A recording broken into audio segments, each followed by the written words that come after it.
Io volevo chiedere al senatore De Poli come mai lei, caro senatore, è l'unico segretario nazionale del partito che viene a Rovigo. Forse lo sanno gli altri dove è Rovigo?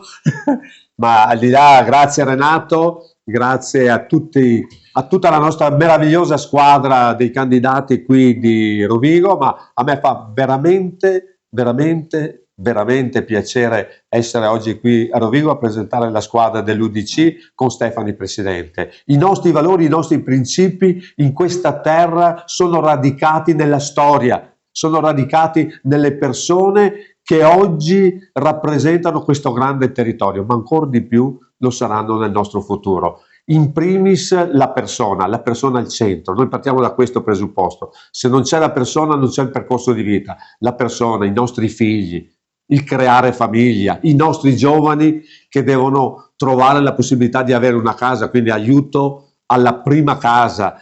Il lavoro, senza lavoro non c'è dignità e di conseguenza lavoro significa impresa, impresa significa far crescere il nostro tessuto socio-economico e altrettanto l'ambiente meraviglioso del Rodigino, del Delta del Po, dove il turismo, attenzione, percorsi enogastronomici, percorsi culturali fondamentali.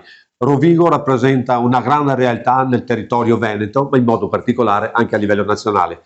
E quindi tutto questo, il 23 e 24 di novembre, votate l'Unione di Centro, votate l'UDC Stefani Presidente.